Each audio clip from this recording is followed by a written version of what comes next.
Chapter 3, Sufferings and Their Causes, of the book What is Destiny? The Absolute Law of Karma by Sri Ram Sharma Acharya. Broadly, all sufferings can be grouped under three categories as mental agonies, which also includes emotional, physical sufferings, and torments due to natural calamities. The scriptures say that the root cause of all agonies and sufferings is directly or indirectly self generated by the soul or life energy. Sudden happenings of the good fortune and misfortune are part of life, and there is no escape from them. Saint poet Surdas has rightly stated that the effects of actions or karmas can't be avoided even with the best of guidance from an enlightened and experienced person.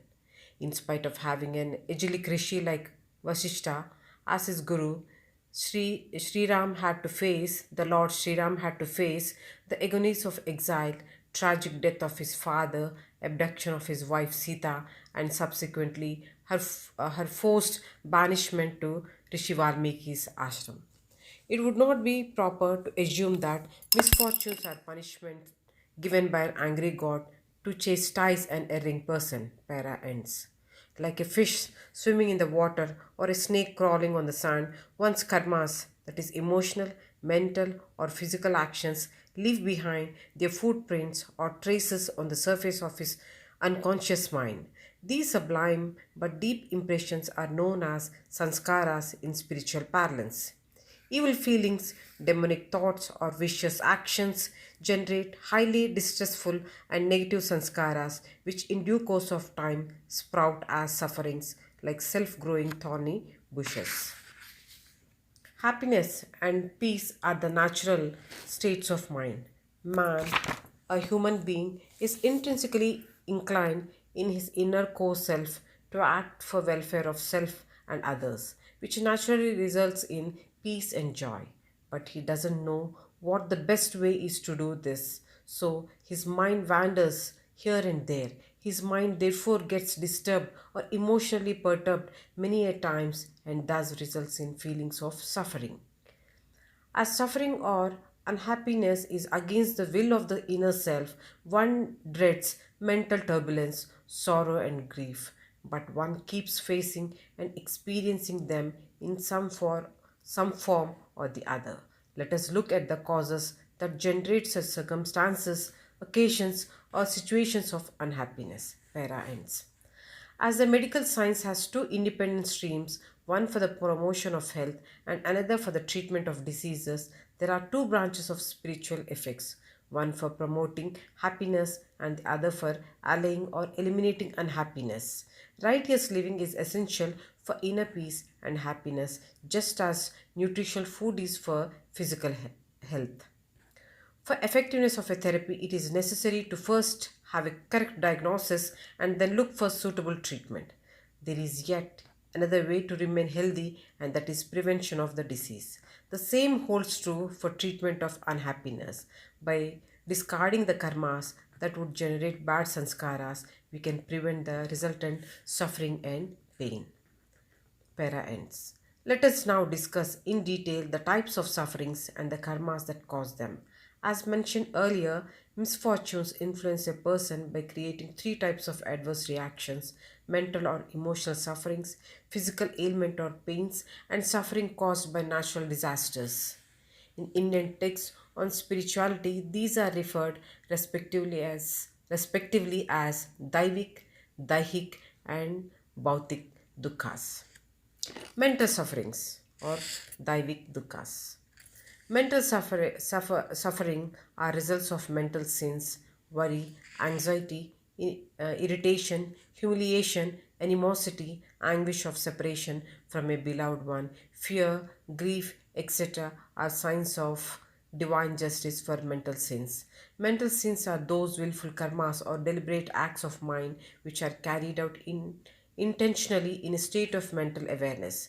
These are generally triggered by egocentric, strong negative emotional stimuli.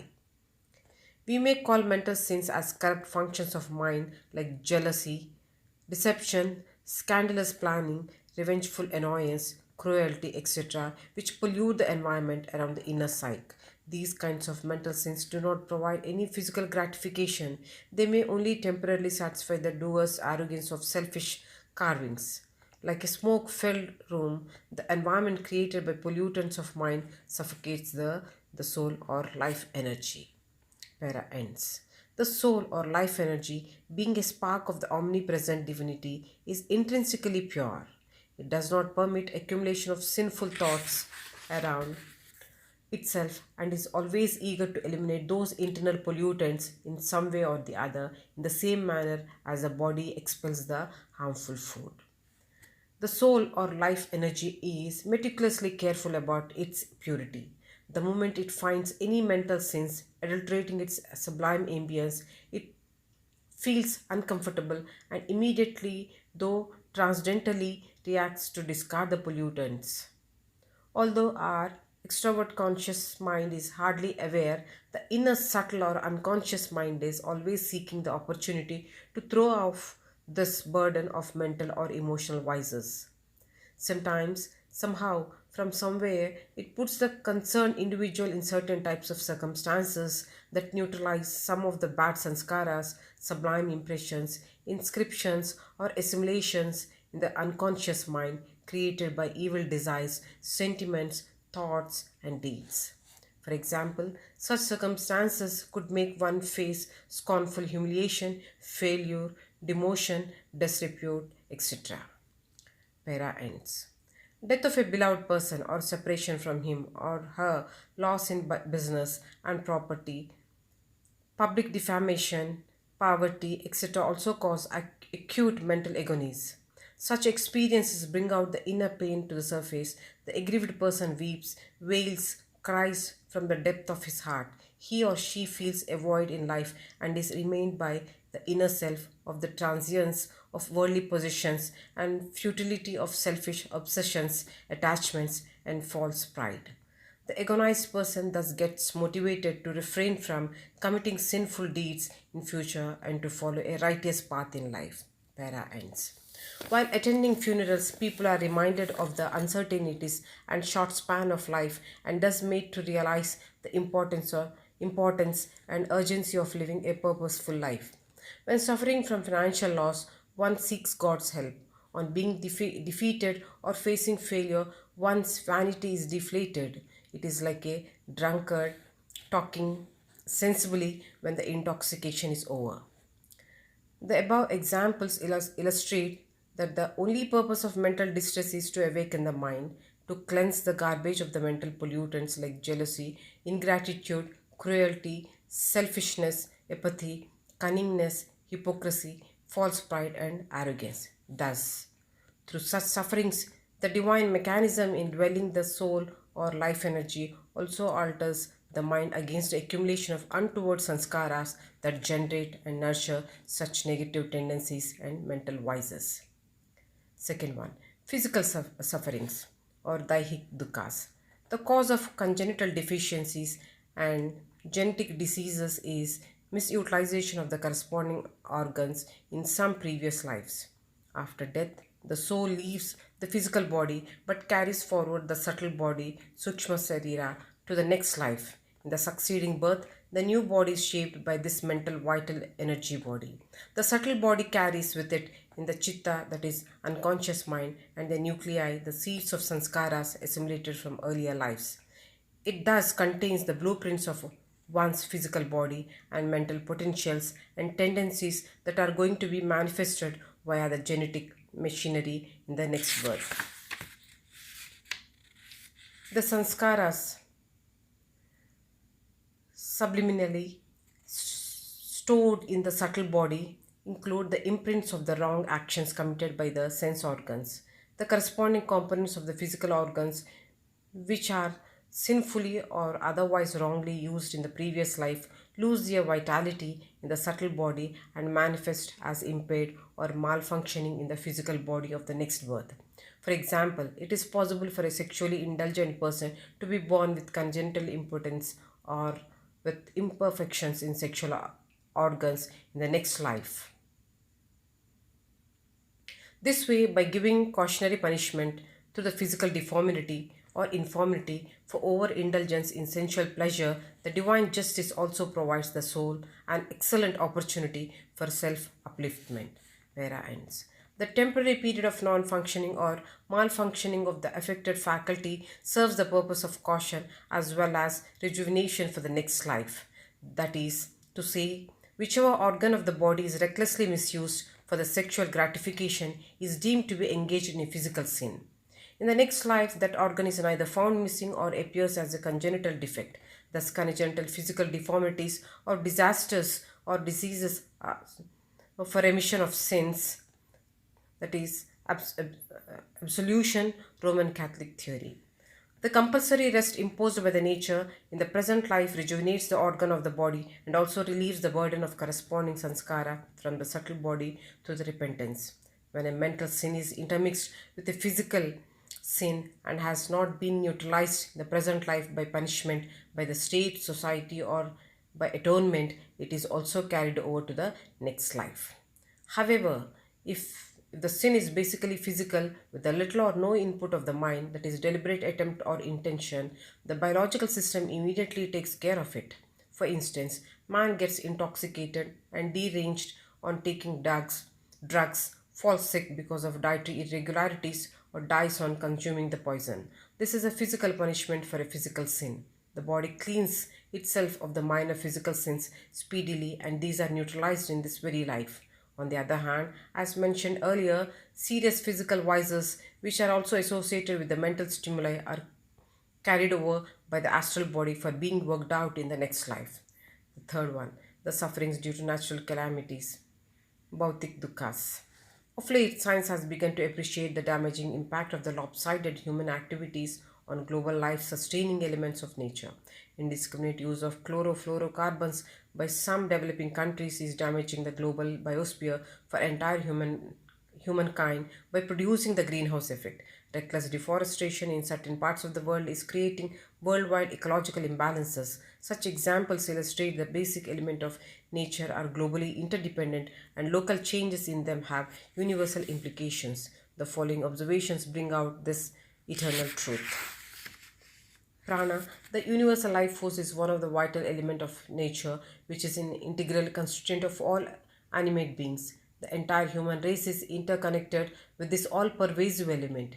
Each spark of life in the individual animate being, which is known as Jivatma in spiritual parlance, is part of the omnipresent of that omnipresent life force, and hence karmas and sanskaras of all living beings are mutually interactive.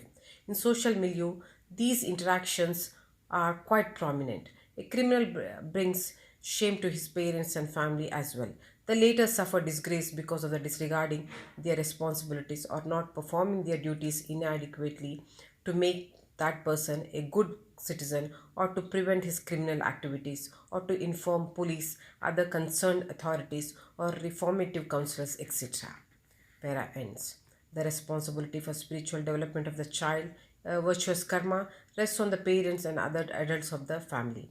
Hence, though in the material world only the offender receives the punishment from the law enforcers and the society, the souls of the parents and the other family members too have to suffer partially for this dereliction of duty, which the divine jurisprudence considers as a sin. When the neighbor's house is on fire, you can't remain a silent spectator, since soon you may also become a victim. If, in spite of being capable of preventing, one looks on at acts of theft, burglary, rape, murder, etc., indifferently, the society would look down upon such a person contemptuously, and the law would also not spare him. The laws of divine justice follow stricter norms in foolproof manner. Para ends. Divine law expects man to abide by time tested moral codes of conduct and, as a social responsibility, also exerts sincere efforts to prevent others from violating them. If some country or community or race does not make an attempt to dissuade any of its citizens or members from committing wrong deeds or to prevent expansion of evil or debauching tendencies, in spite of being in a position to do so, or doesn't promote morality and ethics despite having the means to do so, it too has to suffer the dire consequences. Such collective sins of inactivity or indifference invite combined punishment from divine justice. Earthquake, COVID 19, drought, famine, world wars are consequences of collective sins of humanity in which karmas for vested interests were given priority and welfare of the rest of the humanity of future generations or other beings was ignored. Examples of such collective sins are blind pursuit of luxurious lifestyle at the cost of squeezing our natural resources, environmental pollution, drug abuse and alcoholism, spread of sensual indiscipline and consequent diseases and disorders like AIDS, disintegration of families, juvenile delinquency, terrorism, etc. The developed countries are suffering consequences of their indifference towards the welfare of the underprivileged masses elsewhere.